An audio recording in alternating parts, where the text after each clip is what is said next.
पालघर जिल्ह्यातील जव्हार तालुक्यातील वाळवंडा गाव.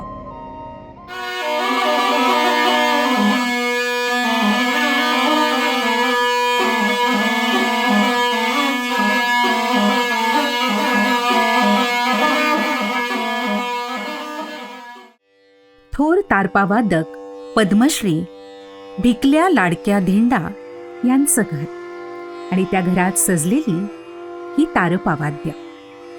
वयवर्ष अवघ 10.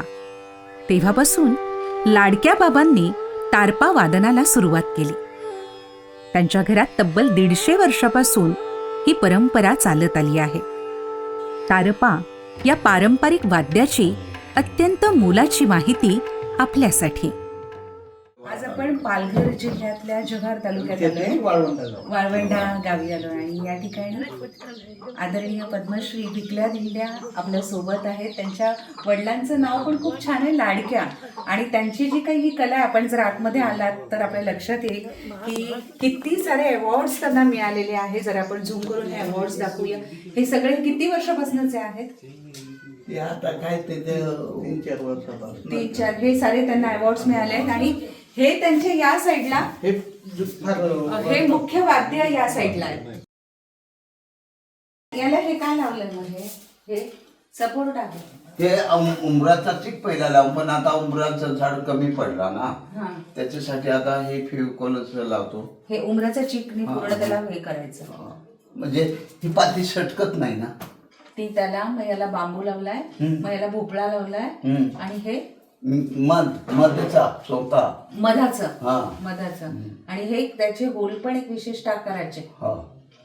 त्याचा आकार आणि हा जो पुढचा जो हा आहे याचा, त्याचा आकार सेम आहे की कमी जास्त आहे? कमी जास्त आहे.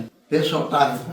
नाही, आता हा जो आहे आकार, हे काय ते दुधी नाही, दुधी नाही. हा आकार जो आहे हा पुढचा, हा नाही, हा पुढचा, हा पुढचा नाही. तुम्ही हवा कुठून इथून टाका होल पाडायचा ना, हा इथं असा कसा होल पाडला आणि त्याला दुसरी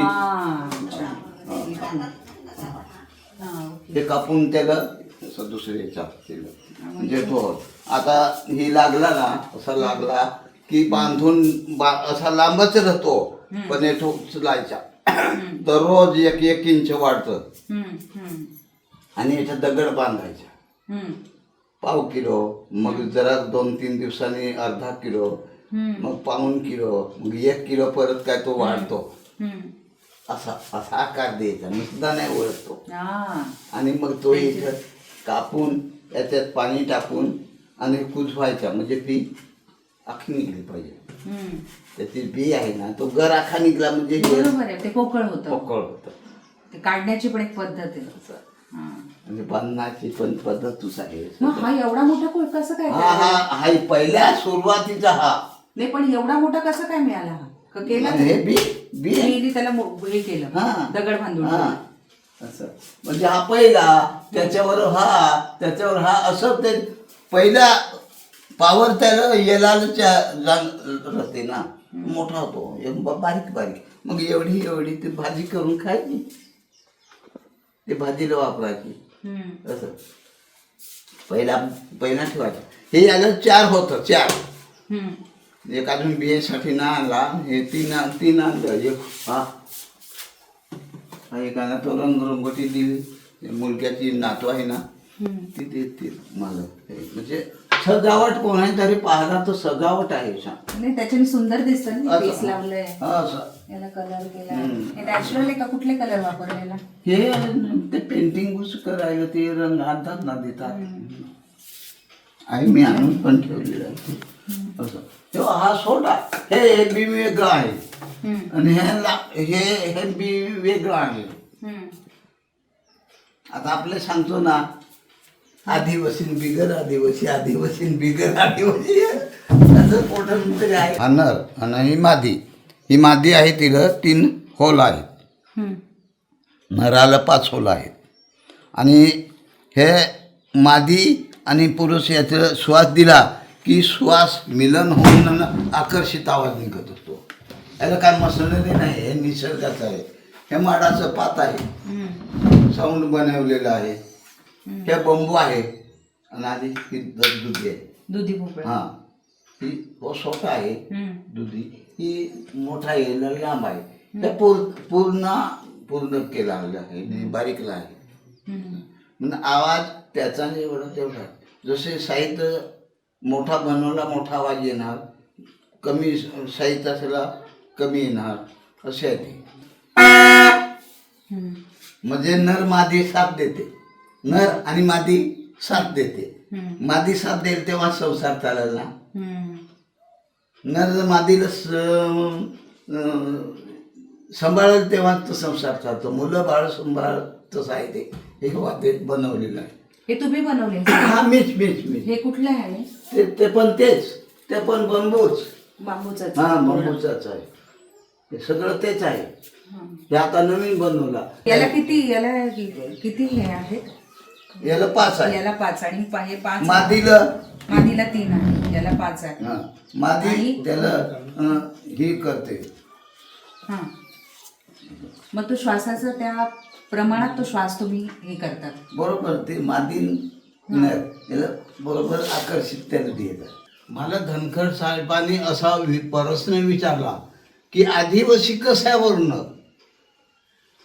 त्याची छान काय, आदिवासीची राहणीमान काय. तर मी एवढा चांगला, ही मायभूमी, माती परीक्षा केली तो आदिवासी आणि श्वासानं वाजवती संस्कृती आणि हाताने वाजवते आकृती.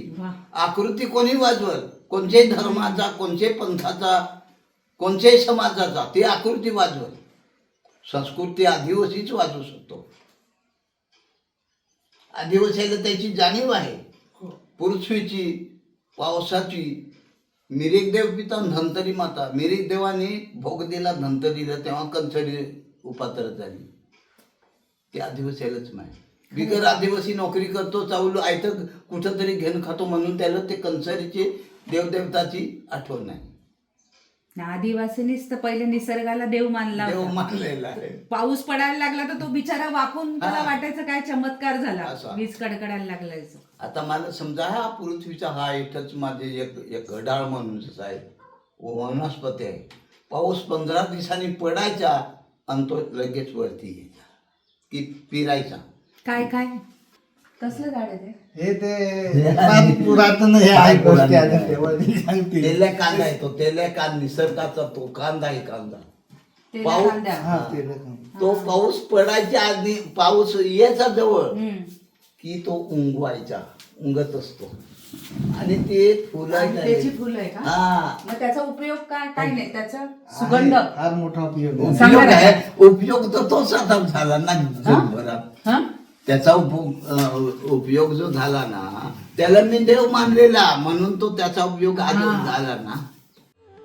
एका वाद्यासाठी, आपल्या संस्कृतीसाठी संपूर्ण आयुष्य खर्ची घालणाऱ्या या महान नायकाला अखेर 2026 मध्ये भारत सरकारनं सर्वोच्च अशा पद्मश्री पुरस्कारानं सन्मानित केलं.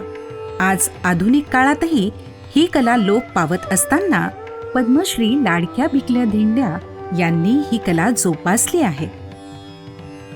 बाबांच्या घरातून आणि त्यांच्याकडून मिळवलेली ही माहिती आपल्या संस्कृतीची खरी श्रीमंती दर्शवते.